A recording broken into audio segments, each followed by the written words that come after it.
잘 보내셨습니까? 네, 참 혼돈스러운 세상을 살아가고 있습니다. 모든 것을 할 수 있는 것처럼 그렇게 여기는 존재가 인간입니다. 그리고 그 모든 것을 할 수 있으려고 노력하는 존재 또한 인간입니다. 모든 동물과 모든 식물은 한계를 두고 살아가기 마련입니다. 그의 연함도 그리고 그가 거주하는 지역도 무한정 넓게 그렇게 살아갈 수 없는 존재가 동물과 식물들입니다. 그러나 사람이라는 존재는 그러하지 않습니다. 그 한계를 깨려고 하고 그 한계를 넘어서려고 하고, 그래서 마치 전능한 것처럼 모든 것을 할 수 있는 것처럼 그렇게 살아가려고 하는 존재가 바로 사람이라는 존재인 것 같습니다. 그런데 그렇게 하면 할수록 사람의 한계가 있다라는 것을 고백할 수밖에 없다는 것이죠. 그렇게 전능한 것처럼, 그리고 병원에 가면 모든 병을 다 고치는 것처럼 그렇게 여기지만, 그러나 메르스라는 이 바이러스 하나 어떻게 하지 못해서 온 나라가 난리고, 우리나라만 난리가 아니라 온 세상이 난리가 되어버렸습니다. 많은 것을 할 수 있는 것 같지만 아주 작은 눈에 보이지 않는 그 바이러스 하나 잡지 못해서, 그 바이러스에 맞는 백신 하나 발견하지 못해서 아직도 끙끙대고 있고, 실제로 감기라는 그 바이러스는 아직도 백신이 개발되지 않았다라고 하죠. 그렇게 보면 참 인간이라는 존재는 연약하디 연약한 존재입니다. 그러면서 무엇인가 다 할 수 있는 것처럼 자기 자신이 스스로의 왕이 되고 세상의 왕이 되어서 그렇게 힘을 펼치며 살아가려고 하는 존재가 연약한 우리들이 아닐까, 그렇게 보여집니다. 그 세상 속에 살아가는 여러분, 그런데 여기 나온 여러분들은 그런 고백이지 않습니까? 하나님, 나는 할 수 없습니다.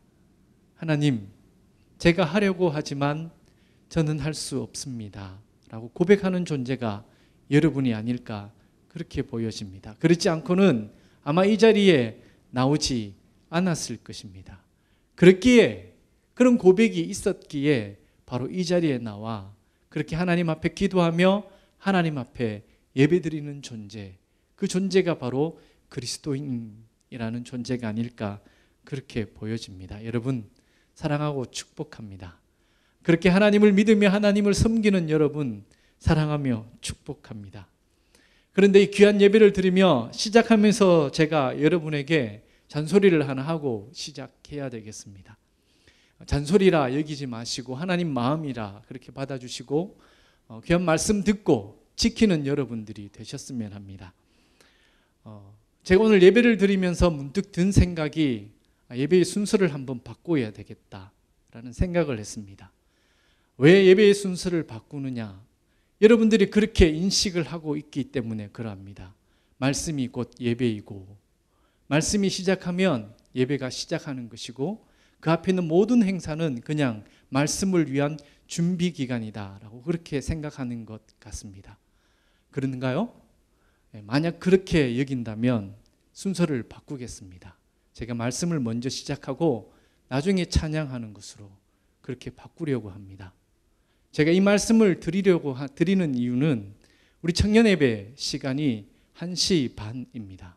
그리고 이 1시 반을 지키기 위하여 수많은 행정 리더들과 또 앞에 계신 어른들을 사용하여서 이 예배를 지키려고 그렇게 노력하고 있습니다. 그런데 정작 우리 청년 구덕이 그 1시 반이라는 그 시간을 지키지 않는다면 그 노력이 과연 무엇일까라는 생각이 들더라고요. 여러분, 우리 예배는 1시 반에 시작이 됩니다.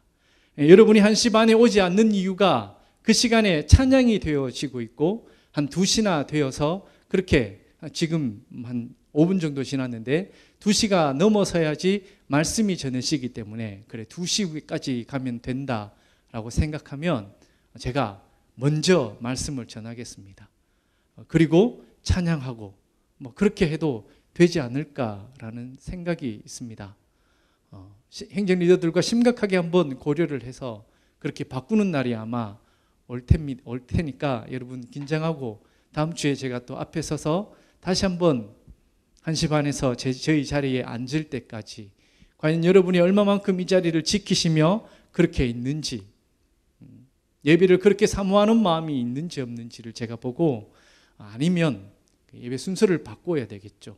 그래서 여러분이 1시 반을 지킬 수 있도록 만들어 드려야 되는 것이 제가 해야 될 일이 아닐까 그렇게 여겨집니다.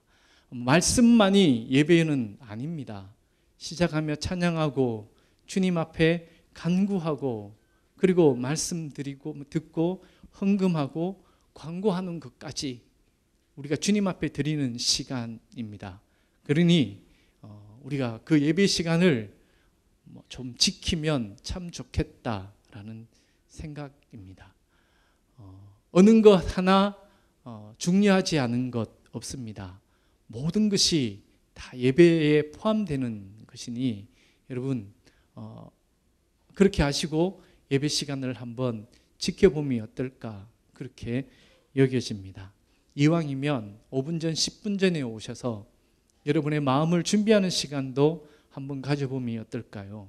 헐레벌떡 뛰어와서 더운데 또 아직도 마음이 준비가 되어 있지 않는데 아직도 생각이 정리가 되어서 하나님 앞에 집중할 수가 없는데 과연 우리가 어떻게 전심을 다하여 하나님 앞에 예배를 드릴 수가 있겠습니까?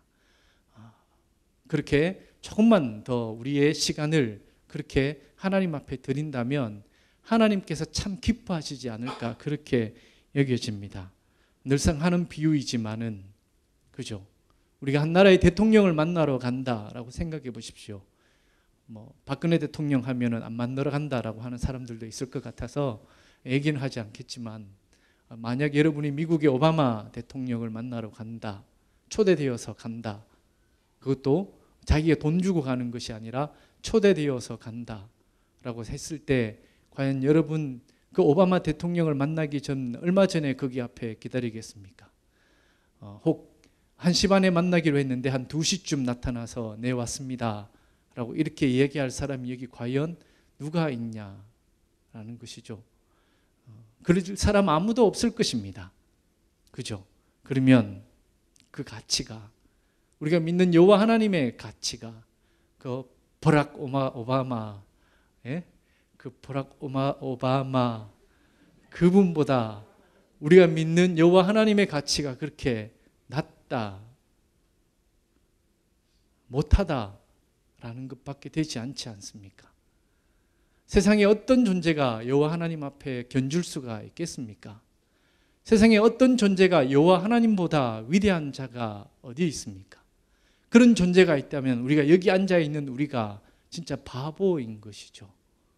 그런 존재가 없기에 세상에 창조 때부터 종말 때까지 그런 존재가 없기에 우리는 그 여호와 하나님 앞에 예배드리는 자이지 않습니까? 그러면 그분을 만나는 이 귀한 시간을 우리가 조금 더 철저하게 지켜야 되지 않겠나라고 여겨집니다. 준비가 바쁘십니까? 그러면 조금 일찍 서두십시오. 멀리 계십니까? 조금 일찍 나오십시오. 그저 바로 직전까지 무엇인가 할 일이 계십니까? 조금 더 열심히 하셔서 그 일 빨리 마무리하시고 귀한 하나님을 만나는 이 시간, 지금 들어오는 자매도 있지만 이 시간 지키는 여러분들 되시면 참 좋겠다. 선미야, 사랑합니다. 그랬으면 좋겠다. 그렇게 여겨집니다. 작년 제가 한 4월 달인가요? 여러분에게 기억나십니까? 저는 기억납니다. 눈물 흘리며 여러분에게 1시 반 예배를 지키자고 그렇게 부탁했던 그때가 있었습니다. 그러고 나니 조금 많은 친구들이 나와서 함께 예배를 드렸습니다.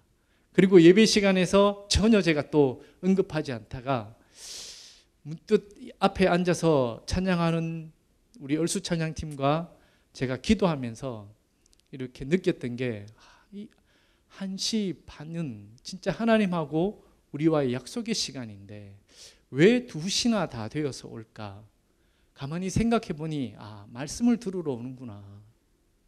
그렇게밖에 생각이 되지 않더라고요. 그러면 말씀이 여러분의 예배라 그러면 말씀의 시간을 바꾸면 되겠다. 신학적으로 크게 문제가 없습니다. 여러분, 신학적으로 크게 문제 있을 것 같지만 아무리 앉아서 예배학을 공부했는 것을 이래 생각하더라도 다 순서거든요. 순서거든요. 그 순서의 바뀜은 어떻게 해도 상관이 없는 것 아닙니까? 본질이 중요한 거니까.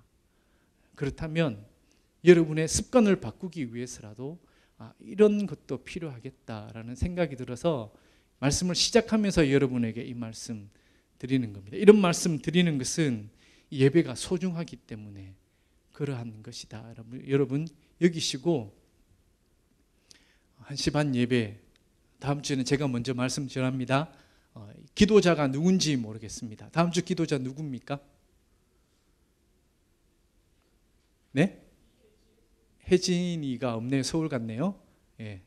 혜진한테 연락하셔서 1시 반에 기도로 시작하신다라고 그렇게 이야기해 주시고 그 다음에 제가 말씀 전하고 뒤에 진리야? 찬양하겠습니다. 알겠죠? 예. 그렇게 할게요. 그래서 여러분이 바뀔 수 있다면 이 방법이 최고다 싶습니다. 어른들은 안 돼요. 어른들은 이 폼이 있기 때문에 바뀌면 돌아가시는 것처럼 생각하시기 때문에 안 됩니다. 안 되는데 우리는 가능합니다. 변화를 좋아하잖아요. 이렇게 변화를 한번 줘서 우리가 예배를 생각하는 우리의 태도를 조금 바꾸자라는 이야기입니다. 이 1시 반이라는 시간을 지키자라는 것입니다. 꼭 지켜서 1시 반에 말씀이 시작되니까 여러분 말씀 들으러 온다면 1시 반까지 오셔야지 말씀 듣고 2시쯤 오면 말씀이 끝나고 찬양만 하고 집에 가는 거예요. 예배 안 드리는 사람 됩니다. 그러니까 그런 일이 일어나지 않도록 1시 반까지 오셔서 그렇게 함께 예배를 드렸으면 좋겠습니다. 한 시대가 마감이 되면 분명히 또 다른 시대가 찾아오게 되어 있습니다. 그리고 그 한 시대, 지나가는 시대에서 그렇게 중요하게 여겼던 것이 시대가 바뀌면서는 아주 가치가 없는 것처럼 여겨지는 것도 있다라는 것이죠. 예를 들어 머리입니다. 아픔이 있습니다. 머리입니다. 머리인데 조선시대에는 머리가 상투를 틀어서 자르지 않는 것이 진짜 머리가 아주 중요한 부분이었거든요. 주님이 아니라 부모님께서 내려주신 것이라서 함부로 손을 대어서는 안 되는 것. 그래서 머리를 자르는 것은 곧 자기 목숨을 끊는 것과 같은 느낌. 그래서 어떤 처절한 결단을 할 때 머리를 상투를 잘라버리지 않습니까? 그죠?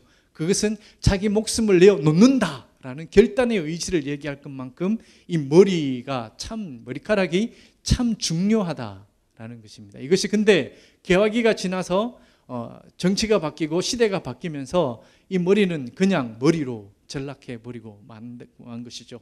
팍팍 밀든지 너무 짧게 밀면 이렇게 사회에 사회에 불만을 가졌냐라고 그렇게 이야기하지만 빡빡 밀든지 엄청나게 길든지 상관없이 그냥 머리는 머리로만 존재한다라는 것이죠.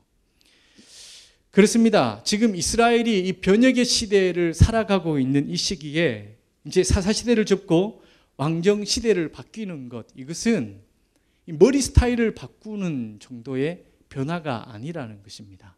이 변화는 어떻게 보면 그들의 존재가 변화되고 그들의 삶의 패턴이 바뀌어진다라고 말씀드릴 수가 있습니다. 여러분이 잘 아시다시피 저는 왼손잡이입니다. 오른손이네요. 왼손잡이입니다. 왼손잡이인데 그래서 늘 저는 숟가락은 항상 어렵지 않는 자리에 가면 항상 왼손으로 합니다. 그리고 칼도 왼손으로 하고 그 왼손으로 하는 것이 상당히 많이 있습니다. 그런데 제가 어느 날 갑자기 오른손으로 바뀐다라고 하면 모든 것이 서툴게 된다라는 것이죠. 어색하게 되고 잘 되지 않는 것. 여러분들이 오른손잡이가 왼손잡이로 바뀌면 여러분 어떻게 얼마나 불편한 줄 아세요? 이게 왼손잡이로 살아가는 것이 성경의 왼손잡이는 장애인이라고 제가 여러분에게 한번 말씀드렸죠. 성경에서 왼손잡이다라고 나오면 장애인이라는 의미가 거기에 포함되어져 있습니다. 그래서 왼손잡이 사사 중에 두 번째 사사 에훗 요셉이라는 사람 있죠. 그 사람이 왼손잡이다라고 나오는데 그 이야기가 장애인이다라고. 이 전부 다 오른쪽으로 돌아가는 세상 속에서 왼손으로 해서 왼쪽으로 돌아간다는 것이 이게 쉽게 살아내기가 쉽지 않다라는 것이죠. 이게 제가 처음에 서울에 올라갔을 때 지하철에 가서 느꼈습니다. 항상 제 손에 지갑은 왼손에 들려져 있습니다. 왼손잡이니까. 오른손에 들려서 왼손으로 무엇을 빼죠. 여러분들은 왼손에 잡고 오른손으로 무엇인가 빼게 되고, 그죠? 그래서 무엇을 빼지 않을 때에는 항상 저는 왼손에 잡고 있고 여러분은 오른손에 잡고 있고, 지하철을 타게 들어가면 이렇게 찍고 이렇게 들어가죠, 그죠? 이게 기본입니다. 왼손잡이다 보니 이렇게 찍고 들어가야 되고, 처음에는 이렇게 찍을 줄 몰랐을 때에는 옆에를 찍고 이렇게 들어갔다는 거예요. 문이 안 열려요. 문이 안 열려요. 예. 이게 이런 변화가 바로 지금 이스라엘이 정치 체제가 바뀌는 체제가 이런 변화라는 것이죠. 엄청나게 큰 변화입니다. 여러분, 정치라는 게 무엇입니까? 정치라는 것은 나라를 다스리는 일이라고 그렇게 사전적으로 그렇게 정리가 되어 있습니다. 조금 더 구체적으로 풀어보면 이렇게 되어 있습니다. 국가의 권력을 획득하고 유지하며 행사하는 활동으로 국민들이 인간다운 삶을 영위하고 상호 간의 이해를 조정하며 사회 질서를 바로잡는 역할. 우리나라하고 맞지 않는 것 같지만 여하튼 사전적인 정의는 이렇게 되어 있습니다. 다시 한 번 더 읽어드릴게요. 국가의 권력을 획득하는 건 맞는 것 같아요. 그리고 유지하고 행사하는 활동도 맞는 것 같아요. 뒤에가 이제 아는 것 같은데, 국민들이 인간다운 삶을 영위하고 상호 간의 이해를 조정하며 사회 질서를 바로잡는 역할. 이게 정치라는 단어의 정의입니다. 간단히 말하면 나라의 틀을 만드는 것입니다. 그래서 그 틀을 만든다는 것은 누가 어떤 생각으로 그 틀을 만드느냐에 따라서 그 모양이 상당히 달라진다라는 것이죠. 그래서 거기에 담기는 것도 다르고 담겨진 그 모양도 그 틀에 따라서 달라진다라는 이야기입니다. 그래서 그 나라가 어떤 정치를 하느냐는 곧 그 나라의 틀이 어떻게 되어 있느냐를 볼 수 있다라는 이야기입니다. 그래서 정치라는 것이 참 중요한 것입니다. 정치가 어떻게 바뀌느냐에 따라서 상당히 많은 것이 변화할 수밖에 없는데, 그 예가 요셉을 생각하면 알 수가 있습니다. 이 요셉이라는 존재가 비록 이스라엘이라는 나라에서 성장해서 애굽으로 넘어가게 되지만, 그 애굽에서 넘어갔을 때 이 요셉이라는 한 사람으로 인해서 한 나라가 멸망할 뻔했는데, 그 요셉이라는 한 사람으로 말미암아 그 애굽이라는 나라가 아주 부강한 나라로 발전된다라는 것이죠. 모든 나라가 흉년일 때, 7년 풍년에 7년 흉년이 오는데, 7년 풍년 때는 그냥 흥청망청 썼던 모든 주변 나라들에 비해서 이 요셉이 있던 이 애굽이라는 나라는 그 뒤에 7년 흉년이라는 것을 온다는 것을 알고 있었기에 그들의 풍년을 흥청망청 쓰지 않고 창고를 만들고 저장소를 만들어서 그들이 먹을 수 있는 양식을 저축하기 시작했던 것이죠. 그래서 그 7년 동안에 모았던 그 양식이 주변 나라를 나누어 주고도 남을 만한 아주 풍족한 곡식을 저장시켜 놓고, 드디어 흉년이 시작되자 모든 나라들이 자기 자신의 먹을 것이 없을 때에 어떻게 됩니까? 그 나라에 가서 곡식을 사게 오면서 땅도 팔게 되고 모든 것을 팔아서 애굽이라는 나라가 아주 부강한 나라로 발전되는 좋은 계기를 만들었던 역할이 바로 이 요셉이라는 사람이었습니다. 그래서 그의 가족, 요셉의 가족이 애굽으로 이민하러 갈 때에는 그 애굽의 왕 바로가 그의 가족이 오는 것을 보고 아주 환대를 했습니다. 왜냐하면 그의 나라를 부강하게 했던 가족들이 오게 되니까. 어떻게 보면 나라를 살린 가족들이 오니까 그 모든 애굽 왕까지 나와서 그 가족을 환대하였고, 또 그들이 거주하는 땅도 애굽에서 가장 옥토인 고센 지역을 주면서, 고센 땅을 주면서 거기서 살도록 그렇게 만들어 주었다라는 것입니다. 그렇습니다. 왜냐하면 요셉이 그 나라에 했던 일이 있었기 때문에 그렇습니다. 그러다 시간이 지납니다. 시간이 지나자 애굽의 왕조가 바로라는 것은 왕을 두고 얘기하는데, 애굽의 왕조가 다른 사람으로 넘어가게 된다는 것이죠.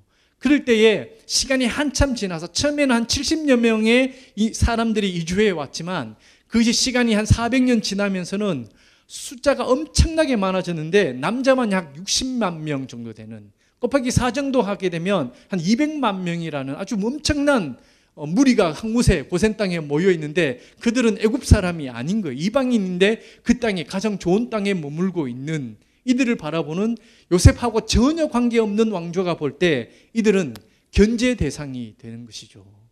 예전에는 조력자의 역할이었습니다.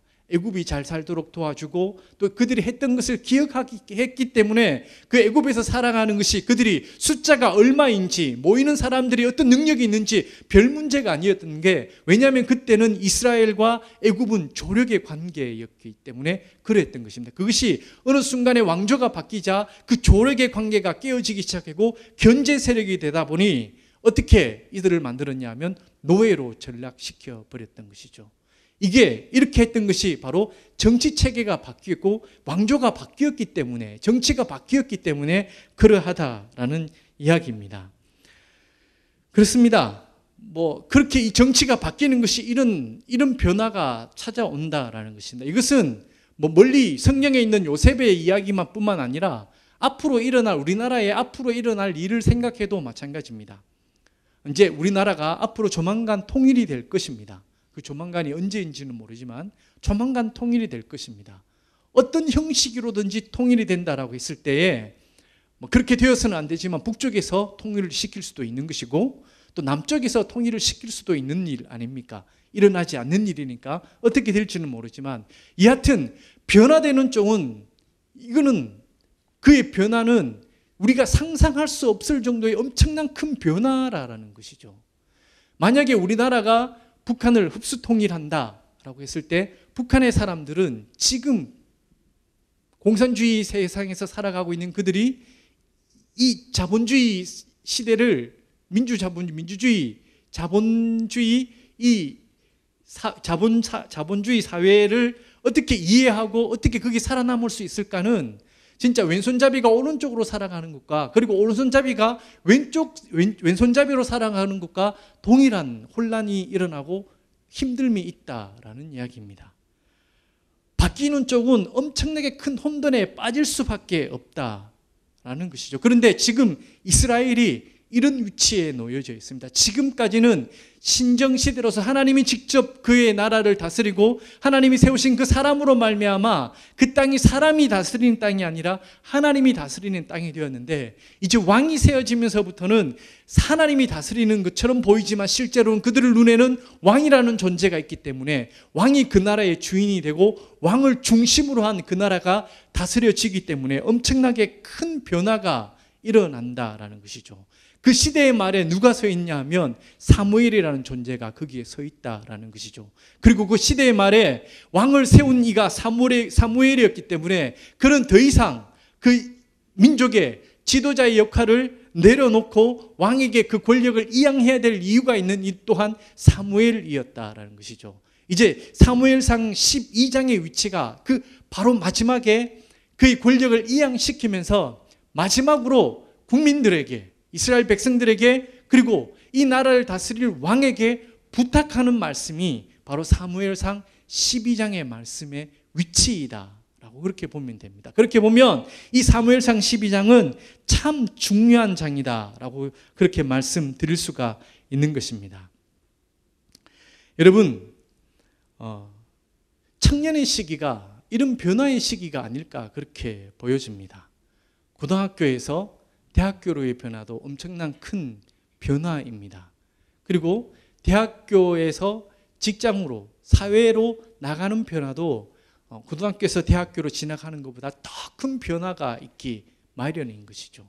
그리고 혼자 살다가, 가족으로 살다가 한 가정을 만드는 것도 엄청난 큰 변화가 바로 여러분의 시기에서 일어나는 일이 아닐까 그렇게 보여집니다.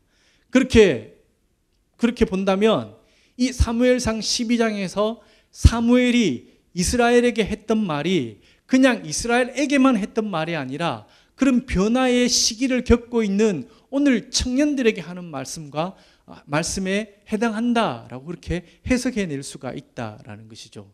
그런데 그 사무엘이 이 변화하는 시기에 이스라엘 백성들에게 하는 말이 뭐냐면 단 한 가지입니다. 그것은 무엇이냐면 변화하지 않는, 변함이 없는 절대적인 기준을 가져라 라는 것입니다. 변하지 않는 절대적인 기준을 가져라 라는 것이고, 그 변하지 않는 절대적인 기준은 뭐냐면 오직 여호와 하나님만을 섬기는 것이라고 사무엘은 단정적으로 이스라엘 백성들에게 이야기합니다. 그들 눈앞에 비록 왕이라는 존재가 있고 그 왕으로 인하여서 사람들이 다스려지고 그 나라가 움직여져서 마치 이스라엘 나라가 이방 나라처럼 사람에 의해서 다스려지는 나라처럼 보일지는 모르겠지만, 그러나 사람을 의지하지 말고 오직 여호와 하나님만을 의지하며 살아라 라고 이 변화의 시기에서 이스라엘에게 하는 말씀이 이 말씀이다 라고 보면, 변화의 시기에 있는 여러분에게도 오늘 하나님이 여러분에게 부탁하는 말씀이 여호와 하나님만을 섬겨라 라고 하는 말씀으로 말씀드릴 수 있다라는 이야기입니다. 사무엘은 이 말씀을 하면서 그냥 말하지 않고 앞에 전제를 답니다. 자기 자신이 어떻게 살아왔는지에 대한 설명이 우리가 읽지 않는 12장 1절에서부터 11절까지 이야기가 이렇게 나오게 되는데요.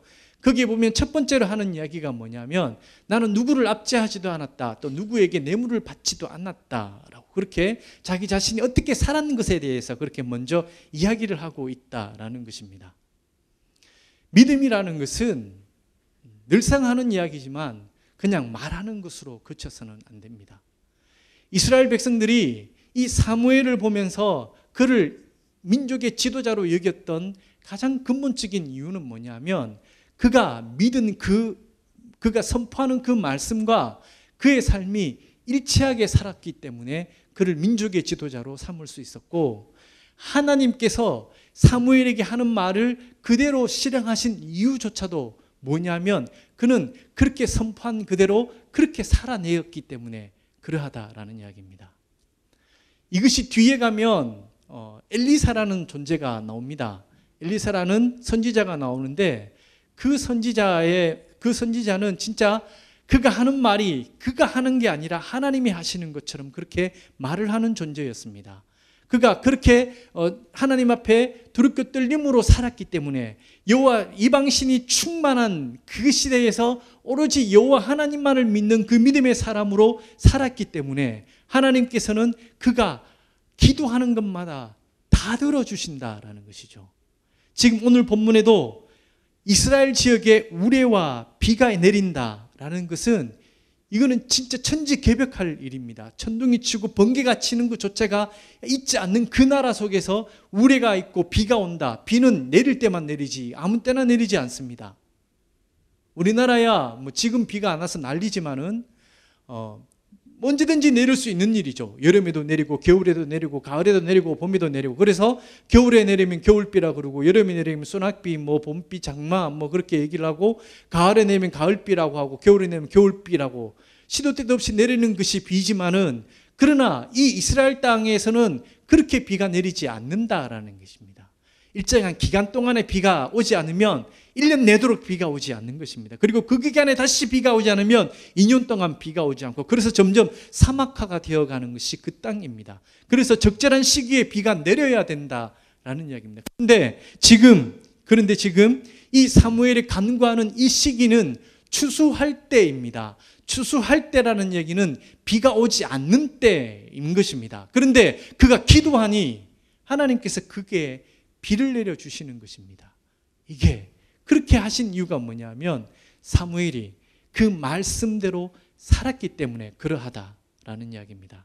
여러분이 하나님 앞에 간구하는 것들, 그리고 하나님 앞에 응답받으려고 한다면, 그렇죠, 우리도 그 사무엘처럼 이 말씀에 기록된 이 말씀처럼 그렇게 살아내기만 한다면 하나님께서 여러분을 통하여 무엇인가 증표를 보여주시지 않겠습니까? 무슨 증표냐고요? 내가 살아있다는 것. 내가 살아있다는 것을 그를 통해 세상에 보여주시지 않겠냐라는 것이죠. 세상은 하나님이 없다라고 얘기합니다. 그것이 지금의 세대입니다. 세상은 하나님이 죽었다라고도 얘기합니다. 그것이 지금의 시대입니다. 그러면 그 시대에 나는 살아있다. 나는 죽지 않았다라는 것을 보여주는 것을 무엇으로 보여주느냐 하면 하나님이 스스로 짠 나타나서 내가 하나님이다라고 얘기하지 않으시고 여러분을 통하여, 여러분의 삶을 통하여 하나님은 살아계심을 드러내신다라는 것이죠. 그렇게 드러내는 믿음의 도구가 되기 위해서 우리에게 필요한 것이 뭐냐면 이 사무엘처럼 그렇게 살아내는 것입니다. 뇌물을 받지 말라 하였기에 그가 수많은 뇌물을 받을 수 있는 위치에 있음에도 불구하고 뇌물을 받지 않았다는 것입니다. 누구를 압제하지 말라라고 하셨기에 그가 누구를 압제할 수 있는 그 위치에 있었지만 그를 누구도 압제하지 않았던 이가 사무엘이라는 이야기입니다. 그래서 그가 기도하는 것, 그것이 시기가 아니고 때가 아니지만 비를 내릴 수 있던 이유가 바로 그렇게 살아왔기 때문에 그러한 것입니다. 우리 또한 그렇게 살아가는 이들이 되었으면 좋겠습니다. 하나님의 말씀을 그렇게 실천해내면서 이 땅에 믿음의 사람으로 살아내는 것, 그것입니다. 그래야지 우리를 통해서 하나님의 살아계심이 드러나는 것입니다. 혹 여러분 가운데 무엇인가 준비하고 있고 또 여러분을 통해 여러분이 하나님의 믿음의 도구가 되기를 원하시는 분 다죠. 그죠? 어떤 이들만 아니라 저 또한 그렇고 그 모든 다 여기 앉아있는 모든 이가 마찬가지일 것인데 그 이유가 뭐냐?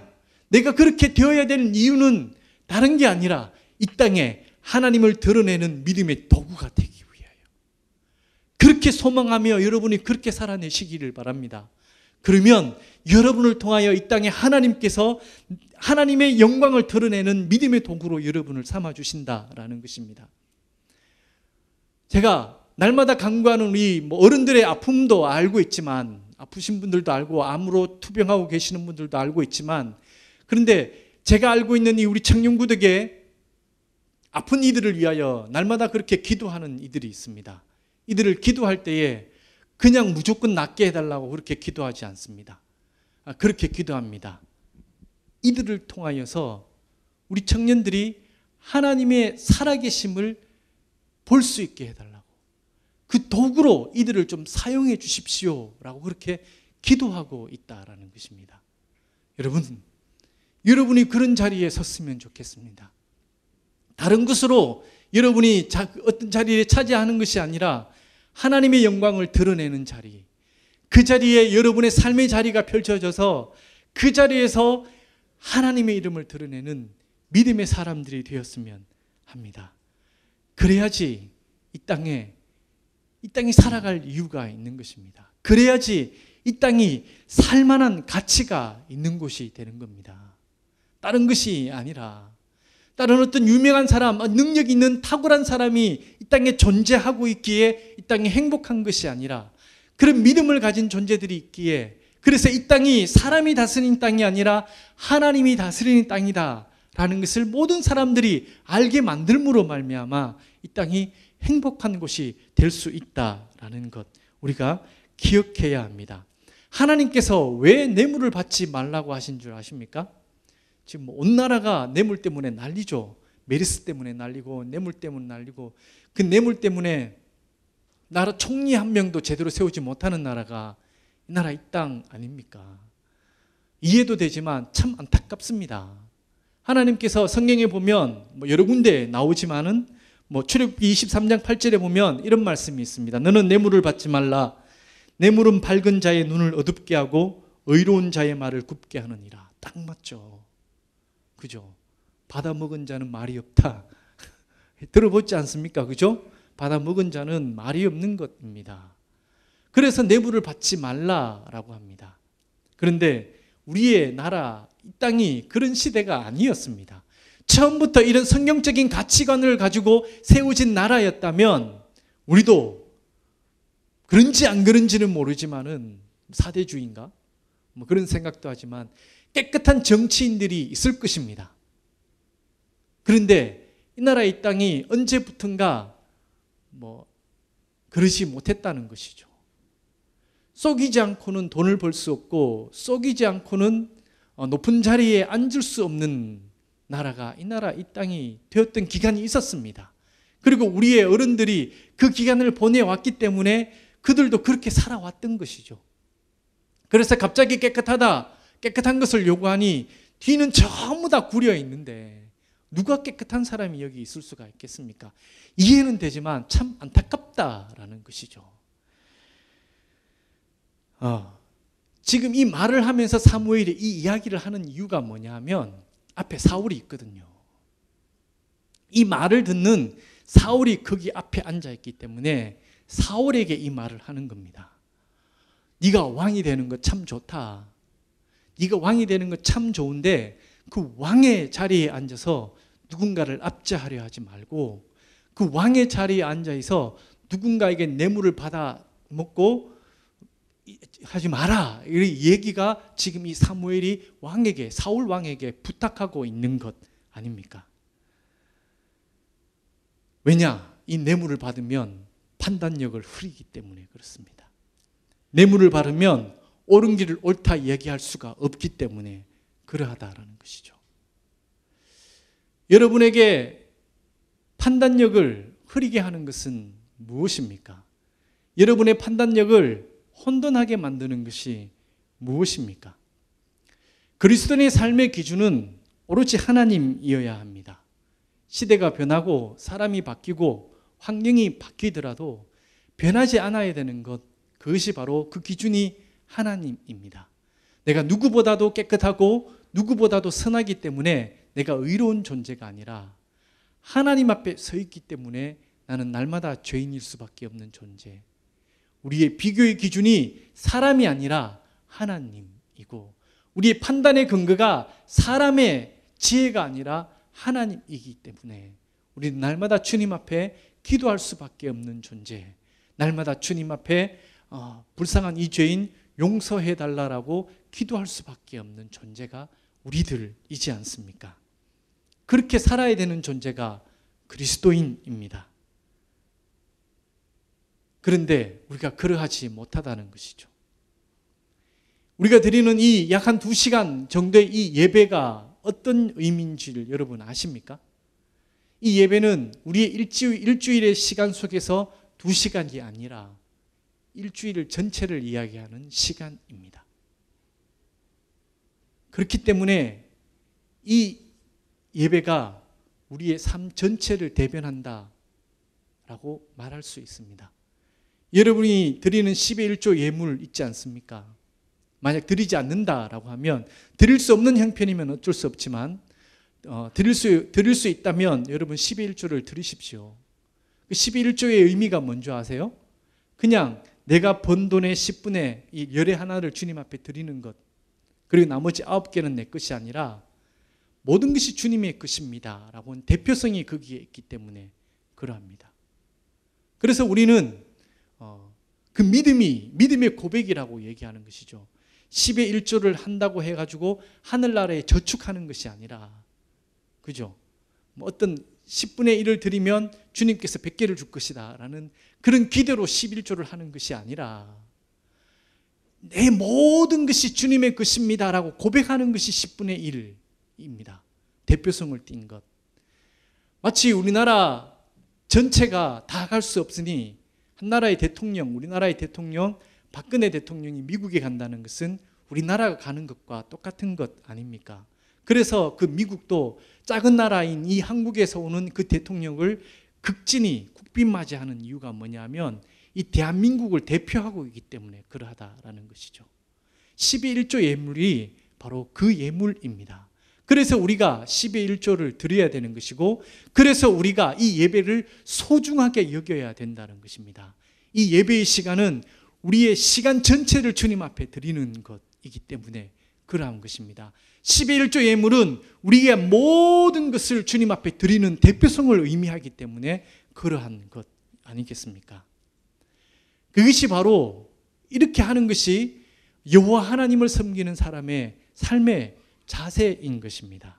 이스라엘 하나님만을 중심에 모시고 사는 사람의 삶의 모습이기 때문에 그러합니다. 이 사무엘이 이스라엘에게 유언했던 오직 여호와 하나님만을 섬기라 했던 이 유언을 사무엘만 했던 것은 아닙니다. 그 앞에 민족의 지도자였던 모세가 이스라엘에게 당부했던 것, 한마디로 줄인다 그러면 너희들 마음과 뜻과 정성과 목숨을 다하여 여호와 하나님을 섬기라 라고 했고, 여호수아가 이제 마지막 모든 가나안 땅을 다 점령하고 난 다음에 그의 백성들을 다 모아놓고 했던 그 말 또한 여호와 하나님만을 섬기라 라고 얘기한 것입니다. 모든 시대의 지도자의 마지막 유언이 바로 이거였다라는 것입니다. 그렇게 보면 여호와 하나님만을 섬긴다는 것이 그렇게 중요하다라는 것, 우리가 꼭 기억해야 합니다. 원래 벌써 6개월이 지나가고 있습니다. 5개월 절반쯤 지나가고 있는데요. 올해를 보내면서 여러분 나름대로 지켜야 했던 그 기준들, 이것만은 꼭 이루었으면 소망했던 그 소망들, 과연 어느 정도 이루어지고 있는지, 혹은 또 그 기준이 하나님과는 솔직히 좀 멀리 떨어져 있는 것은 아닌지 한번 돌아보는 시간이 되었으면 합니다. 오늘 본문에도 설령 그럴지라도 너희들이 돌아오면 하나님께서 너희를 받아주실 것이다. 왜냐하면 너희들을 선택한 것을 기뻐하기 때문에, 우리를 선택하신 것을 하나님이 기뻐하신다 그랬습니다. 그 우리가 무엇인가 잘해서가 아니라, 무엇인가 능력이 많아서가 아니라 그냥 하나님이 우리를 기뻐하신대요. 우리를 기뻐하신대요. 재량이와 예서가 이렇게 제 아들인데요. 아들과 딸인데, 얘들을 보면 그래요. 때로는 때려 죽이고 싶을 때도 있겠죠. 그죠? 없을 수가 있겠습니까? 그런데 참 예쁩니다. 여느 아이보다도 부모 말에 상당히 순종적으로 그렇게 말을 잘 듣고, 또 우리 집 아이라서 그런지는 모르겠지만 착해요. 네. 왜 웃어? 네. 일러준다 너 재량이한테. 네. 착해요. 그래서 참 좋습니다. 참 좋습니다. 아이들이. 걔들이 뭔가 잘해서가 아니라 내 아들이니까. 어저께 저녁에 이제 둘이 예서하고 저랑 이 카페에 앉아 이래 있었거든요. 좋아요. 그 앞에 앉아 있더라고요.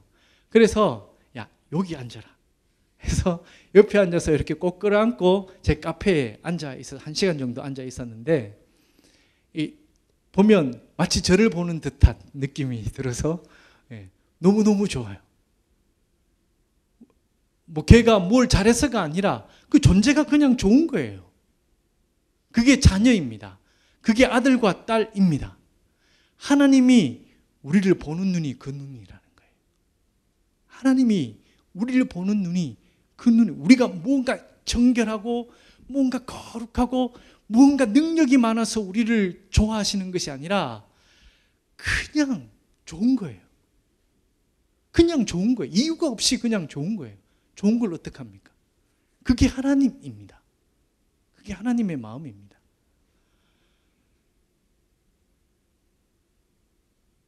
여러분 그거 아셔야 돼요. 이게 여러분 꼭 결혼하세요.